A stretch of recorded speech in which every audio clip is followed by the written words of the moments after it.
Hello friends, हम सौरमंडल के ग्रहों के बारे में पढ़ रहे हैं और आज हम मंगल के बारे में पढ़ेंगे जो सूर्य से दूरी के अनुसार चौथा ग्रह आता है।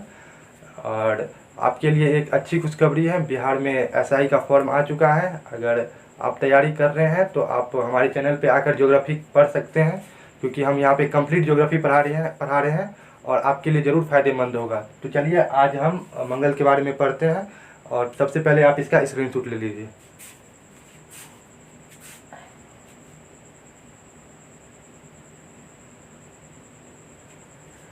तो चलिए शुरू करते हैं।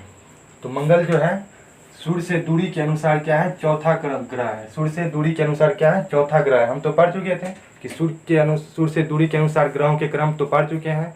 तो पहला ग्रह कौन सा था, तो बुध था, उसके बाद शुक्र था, उसके बाद पृथ्वी, उसके बाद मंगल, उसके बाद बृहस्पति, उसके बाद शनि, अरुण, वरुण। टोटल 8 ग्रह होते हैं और मंगल चौथे नंबर पे आता है। ठीक है।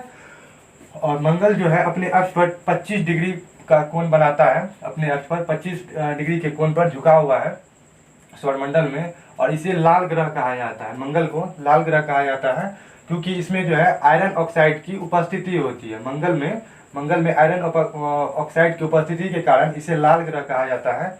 और इसके 2 उपग्रह होते हैं। ठीक है। इसके कितने उपग्रह होते हैं, 2 उपग्रह होते हैं। बुध के कोई उपग्रह नहीं होते हैं, शुक्र के भी कोई उपग्रह नहीं होते हैं, और पृथ्वी का एक उपग्रह चंद्रमा होता है, जिसके बारे में हमने बहुत ही डिटेल्स में पढ़ा है। और अब आई है मंगल की बारी आई है, जिसके 2 उपग्रह होते हैं, फोबोस और डिवोस होते हैं। ये काफ़ी इंपॉर्टेंट पॉइंट है, आप इसको सही से याद कर लीजिए। तो मंगल के 2 उपग्रह होते हैं, फोबोस और डिमोस होते हैं। ठीक है। अब बात करते हैं ओलिपस मेसी ज्वालामुखी है जो मंगल ग्रह पे पाया जाता है। और ये जो ज्वालामुखी है सौरमंडल का सबसे बड़ा ज्वालामुखी है। सौरमंडल का सबसे बड़ा ज्वालामुखी है जो मंगल ग्रह पे पाया जाता है। उसका नाम क्या है, तो ओलिपस मेसी है। उसके बाद हम बात कर लेते हैं निक्स ओलंपिया पर्वत का। निक्स ओलंपिया पर्वत क्या है, ये सौरमंडल का सबसे बड़ा पर्वत है। सौरमंडल का सबसे बड़ा पर्वत है निक्स ओलंपिया। और ये पर्वत जो है ना, एवरेस्ट का, जो हमारी धरती पे जो सबसे ऊंचा चीज है, एवरेस्ट जो है, यानी कि उसका ऊंचाई 8850 मीटर है, उसके तिगुने लंबाई का जो है ना, ये निक्स ओलंपिया पर्वत जो है मंगल पे है। ठीक है। तो ये निक्स ओलंपिया पर्वत जो है सौरमंडल का सबसे बड़ा पर्वत है। ठीक है। और ये एवरेस्ट के तिगुना लंबाई का, एवरेस्ट का तिगुना है ये। ठीक है। उसके बाद बात करते हैं मार्स ओडिसी उपग्रह है। ठीक है। एक कृत्रिम उपग्रह है जिसे मानव ने बनाया है, और ये चीन ने प्रक्षेपित किया था मंगल के कक्षा में। और इसने जो है ना मंगल पर जल और बर्फ के बारे में पता लगाया है। ठीक है। मंगल पर क्या लगाया है, तो जल और बर्फ के बारे में पता लगाया है। और ये किस देश का उपग्रह है, तो ये चाइना का उपग्रह है, चाइना ने बनाया है। उसके बाद बात कर लेते हैं मार्स क्यूरोसिटी का। ठीक है। मार्स क्यूरोसिटी रोवर का। ठीक है। ये भी एक कृत्रिम उपग्रह है। ठीक है। ये क्या है, ये भी एक कृत्रिम उपग्रह है। इसे नासा ने बनाया है। इसे किसने बनाया है, नासा ने बनाया है। नासा जो है अमेरिका का एक अंतरिक्ष प्रक्षेपण केंद्र है, एक तरह से समझ सकते हैं। ये दुनिया का सबसे बड़ा होता है। और इसने जो है ना वातावरण के अध्ययन के बारे में वहाँ पे काम कर रहा है। ठीक है। मार्स क्यूरोसिटी जो है वातावरण के अध्ययन के बारे में काम कर रहा है अंतरिक्ष में। और उसके बाद हम बात कर लेते हैं पृथ्वी के अलावा एकमात्र ग्रह जहाँ पर जीवन संभव है वो मंगल है। ठीक है। क्यों संभव है वहाँ पे जीवन, क्योंकि वहाँ पे जो है जल और बर्फ के बारे में पता लगाया गया है। एक चीज और, क्योंकि वहाँ पे जो है धरती के जैसे जो है ना वातावरण क्रिएट किया जा सकता है। ठीक है। वहाँ पे धरती के जैसे वातावरण क्रिएट किया जा सकता है, इसीलिए मंगल एकमात्र ऐसा ग्रह है जहाँ पे जीवन संभव है। ठीक है।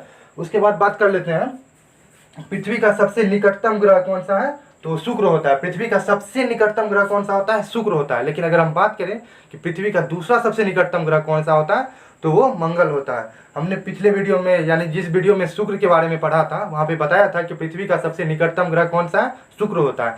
लेकिन दूसरा सबसे निकटतम ग्रह कौन सा होता है, तो वो मंगल होता है। ठीक है। ये काफ़ी इंपॉर्टेंट पॉइंट है। यहाँ पे हम कंफ्यूज कर जाते हैं और क्या करना स्वाभाविक भी है। ठीक है। उसके बाद हम बात करते हैं मोम का। ठीक है। मोम का यानी कि मार्स ऑर्बिट मिशन। ठीक है। ये भारत के द्वारा जो है ना, इसे मंगलयान भी बोलते हैं। ठीक है। ये एक मंगलयान है। ठीक है। ये क्या है, एक मंगलयान है। मार्स ऑर्बिट मिशन क्या है, एक मंगलयान है जो कि भारत का पहला अंतर्ग्रहीय अभियान है, ठीक है, भारत का पहला अंतर्ग्रहीय अभियान है। और इसे इसरो ने प्रक्षेपित किया था, ठीक है, इसरो ने प्रक्षेपित किया था। इसरो के बारे में हम बताएंगे, अभी नीचे में लिखे हुए हैं, इसरो के बारे में बताएंगे। ये मॉन्ग जो है मंगलयान, इसको मंगल की कक्षा में किसने प्रक्षेपित किया था? इसरो ने प्रक्षेपित किया था, ठीक है। और कब प्रक्षेपित किया था? काफी इंपॉर्टेंट पॉइंट है ये, ठीक है, काफी बार एग्जाम में आ चुका है, आप इसको सही से पढ़िए और यहाँ पे ध्यान रखिए। तो इसरो को किसने प्रक्षेपित किया था? इसरो मॉन्ग को किसने प्रक्षेपित किया था? तो इसरो ने किया था, ठीक है। और इस कब प्रक्षेपित किया था? तो 5 नवंबर 2013 को किया था। कब? 5 नवंबर 2013 को किया गया था। कहाँ से किया गया था? तो श्रीहरिकोटा आंध्र प्रदेश से किया गया था। कहाँ से किया गया था?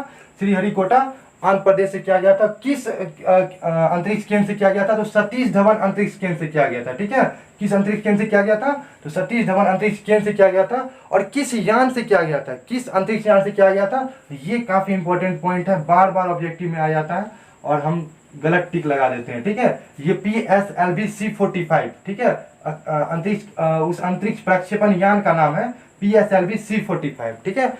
और उसके बाद हम बात कर लेते हैं कि मॉम जो है सोवियत अंतरिक्ष कार्यक्रम, नासा, यूरोपियन अंतरिक्ष एजेंसी के बाद जो है चौथा ऐसा बना है जो मंगल की कक्षा में पहुंच पाया है, ठीक है। यानी चौथा अंतरिक्ष एजेंसी इसरो बना है जो मंगल के लिए अंतरिक्ष यान भेजा है, ठीक है। उसके बाद बात कर लेते हैं अपने सबसे पहले ही प्रयास में मंगल पर सफल परीक्षण कौन कर पाया है? तो भारत कर पाया है, ठीक है। अपने पहले ही प्रयास में मंगल पर पहुंचने वाला विश्व का पहला देश भारत बन चुका है, ठीक है। अपने पहले ही प्रयास में मंगल पर पहुंचने वाला विश्व का पहला देश कौन बना? तो भारत बना है, ठीक है। और उसके बाद हम बात कर लेते हैं, कुछ पॉइंट इसमें रह गया था, जैसे कि नासा तो हम बता तो दिए थे, लेकिन नासा है क्या, तो इसके बारे में जान लेते हैं। तो नासा जो है नेशनल एरोनॉटिक्स स्पेस एडमिनिस्ट्रेशन है, ठीक है। नासा का फुल फॉर्म क्या होता है? तो नेशनल एरोनॉटिक्स स्पेस एडमिनिस्ट्रेशन होता है, ठीक है। इसकी स्थापना जो है 29 जुलाई 1958 में हुआ था, ठीक है। इसकी स्थापना कब हुआ था? तो 29 जुलाई 1958 में हुआ था। लेकिन इसमें जो कार्य प्रारंभ हुआ था वो 1 अक्टूबर 1958 को हुआ था। कब हुआ था?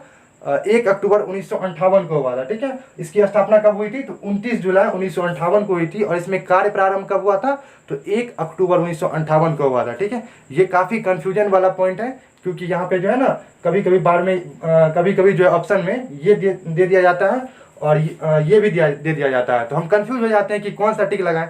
लेकिन आपको याद रखना है कि अगर स्थापना पूछे तो ये वाला लगाएंगे, ठीक है। और कब से कार्य प्रारंभ कब हुआ तो ये वाला लगाएंगे, ठीक है।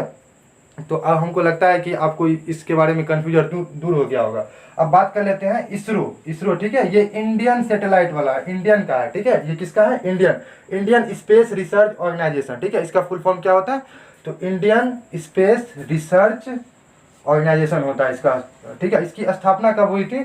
तो 15 अगस्त 1969 को हुई थी। कब हुई थी? 15 अगस्त 1969 को, ठीक है। 15 अगस्त 1969 को हुई थी। और इसका मुख्यालय जो है बेंगलोर है। कहाँ इसका मुख्यालय? बेंगलोर है।